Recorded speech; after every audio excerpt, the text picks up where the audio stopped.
Muy buenas tardes, somos Laila y Esteban y hoy queremos invitarlos a reflexionar sobre un tema que continúa siendo uno de los mayores desafíos sociales, jurídicos y humanos de nuestra época, la criminalidad y las razones que la originan. Cuando hablamos del delito, muchas veces la sociedad se enfoca únicamente en la conducta individual y en la idea de culpable o inocente. Sin embargo, la teoría económicas y culturales de la criminalidad no muestran que detrás de muchos comportamientos delictivos existen factores mucho más profundos, como la desigualdad, la pobreza, la exclusión social, la violencia estructural, la falta de oportunidades y las relaciones de poder. A lo largo de este análisis vamos a abordar los aportes de Robert Merton, Ruch, Chris Heimer y Alessandro Barata, autores que fundamentalmente nos ayudan a comprender la sociedad, la economía y la cultura, influyendo tanto en la aparición del delito como en la manera en la que funciona el sistema penal. Además, relacionaremos estas teorías con ejemplos de la vida cotidiana y con las disciplinas como la psicología forense y la medicina forense, ya que estas áreas nos permiten entender el fenómeno criminal desde una perspectiva más integral y humana. Entonces, desde Robert Merton y la teoría de la anomia, en su teoría y estructura social, plantea que una sociedad o que toda sociedad construye metas culturales relacionadas principalmente con el éxito económico, el reconocimiento social y el bienestar material. Desde pequeños escuchamos ideas como debe estudiar para salir adelante, debe tener éxito, debe progresar económicamente. El problema aparece cuando no todas las personas tienen las mismas oportunidades reales para alcanzar esas metas por medios legítimos. Aquí surge lo que Merton denomina anomia, que es una tensión entre las metas que la sociedad exige y las posibilidades reales que tienen ciertos individuos para alcanzarlas. Por ejemplo, en muchos contextos latinoamericanos observamos jóvenes que crecen en barrios marcados por pobreza, desempleo, violencia y abandono estatal. En estos entornos, estudiar o trabajar formalmente no siempre garantiza movilidad social. En cambio, actividades ilegales como el microtráfico, el hurto o incluso vinculaciones estructuradas criminales pueden parecer caminos más rápidos para obtener dinero, reconocimiento o poder. Eso no significa justificar el delito, sino comprender cómo ciertas condiciones sociales pueden aumentar la vulnerabilidad frente a conductas delictivas. Es así como Merton explica que algunas personas responden a esa presión social mediante lo que él llama, entre comillas, la innovación, es decir, aceptar las metas del éxito económico, pero utilizar medios ilegales para poderlas alcanzar. Esto puede verse reflejado en delitos como narcotráfico, corrupción, estafas, delitos financieros o incluso hurtos cometidos en contextos de necesidad económica. Desde la psicología forense, esta teoría puede relacionarse con procesos de frustración social, construcción de identidad, presión grupal y ausencia de redes de apoyo. Muchos adolescentes infractores presentan antecedentes de violencia intrafamiliar, abandono, consumo de sustancias psicoactivas, traumas psicológicos o exposición constante a violencia comunitaria. Estas experiencias afectan el desarrollo emocional y aumentan factores de riesgo asociados con conductas violentas o delictivas. Desde la medicina forense, estas dinámicas también se observan frecuentemente en casos de lesiones personales, riñas, violencia interpersonal, homicidios, violencia juvenil y muertes violentas asociadas a una exclusión social. Por ejemplo, en muchas necropsias médico-legales relacionadas con homicidios urbanos, se identifican antecedentes de pobreza extrema, consumo de alcohol y drogas, conflictos sociales y falta de oportunidades educativas. Por eso, Merton nos obliga a entender que el delito no siempre nace únicamente de decisiones individuales, sino también de estructuras sociales que generan presión, frustración y desesperanza. Considerando a Ruch y Krishmer, pena y estructura social, pues Roche y Otto Kirchner desarrollaron una teoría profundamente crítica, su obra Pena y estructura social. Ellos sostienen que el sistema penal no funciona aislando la economía ni de las necesidades del poder. Según esos autores, las formas de castigo combinan dependiendo de las condiciones económicas y sociales de cada época histórica. La prisión no solamente castiga delitos, también funciona como un mecanismo de control social sobre ciertos grupos poblacionales. Esto se evidencia cuando observamos cómo algunos sectores vulnerables reciben una persecución penal más intensa que otros grupos con mayor poder económico o político. Un ejemplo cotidiano esto que ocurre en estos casos son personas de bajos recursos que pueden recibir prisión preventiva por un hurto simple, mientras algunos delitos financieros, actos de corrupción o fraudes empresariales tardan años en investigarse o incluso quedan impunes. Esto demuestra no solo no que no todas las conductas ilegales generan la misma reacción social ni la misma respuesta institucional. En contextos de crisis económica, desempleo o aumento de la desigualdad, suele incrementarse la represión penal y el encarcelamiento de las poblaciones vulnerables.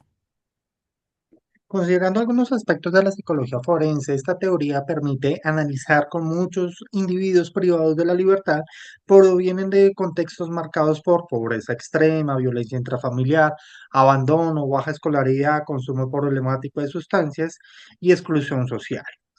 Esto evidencia que el delito no puede analizarse únicamente desde la responsabilidad individual, sino también desde factores estructurales. Desde la medicina forense se observa que las principales víctimas de violencia suelen pertenecer a grupos vulnerables. En valoraciones médico-legales desde lo clínico y en necropsias es frecuente identificar casos relacionados con violencia intrafamiliar, violencia de género, basada en género, homicidios urbanos, abuso infantil, violencia sexual y conflictos que están asociados con marginalidad social. Por ejemplo, en Colombia el hacinamiento carcelario y las condiciones precarias de muchas de las cárceles reflejan cómo el sistema penal frecuentemente castiga con mayor severidad a las poblaciones empobrecidas. Esto demuestra que la violencia y el castigo no afectan a todos los sectores sociales de la misma manera. Pero si tenemos en consideración a Alejandro Barata y la criminología crítica, pues es indudable tener que hablar de este gran personaje, debido a que desarrolla posteriormente una llamada a la criminología crítica, una corriente que cuestiona profundamente la idea de que existan personas naturalmente delincuentes. Barata plantea que el sistema penal selecciona cuáles conductas serán perseguidas y cuáles grupos sociales serán criminalizados. Es decir, la criminología no depende únicamente de las conductas realizadas, sino también de las relaciones de poder, intereses políticos y desigualdades sociales. En la vida cotidiana, entonces esto puede verse cuando ciertos jóvenes son considerados sospechosos simplemente por la forma de vestir, por la apariencia física, por el barrio donde viven o por su condición económica. Mientras tanto, delitos de cuello blanco, corrupción o fraudes empresariales pueden generar menor rechazo social a pesar de afectar a miles de personas. Barata también critica la selectividad del sistema penal, señalando que muchas veces las personas más vulnerables son quienes enfrentan las consecuencias más severas del control penal. Desde la psicología forense, esta teoría puede relacionarse con el fenómeno del equitamiento social. Cuando una persona es constantemente señalada como problemática, peligrosa o delincuente, esta etiqueta puede influir en su identidad y en su comportamiento futuro, especialmente en adolescentes. La exclusión social y la estigmatización pueden aumentar conductas de riesgo y dificultades para la reintegración social. Desde la medicina forense, la criminología crítica también nos permite reflexionar sobre ciertos criterios y en grupos poblacionales presentan mayor vulnerabilidad frente a homicidios, violencia sexual, abuso institucional, feminicidios y violencia estructural. En América Latina y particularmente en Colombia, estas desigualdades sociales siguen siendo profundas. Por eso, la teoría de Barata resulta especialmente importante para analizar cómo opera realmente el sistema penal en contextos marcados por la pobreza, la exclusión y la desigualdad. Como grupo, consideramos que estas teorías permiten comprender la criminalidad de una manera más humana, más amplia y más realista. El delito no puede explicarse únicamente desde decisiones individuales aisladas, también deben analizarse desde condiciones sociales, económicas, familiares, culturales y emocionales que rodean a las personas. Tener en cuenta factores como la pobreza, el desempleo, la violencia intrafamiliar, la falta de acceso a la educación, trastornos emocionales, traumas psicológicos, consumo de sustancias psicoactivas y exclusión social. Todo esto puede aumentar significativamente esa vulnerabilidad frente a conductas delictivas. Sin embargo, también como grupo creemos que estas teorías no deben interpretarse como una justificación absoluta para la generación del delito.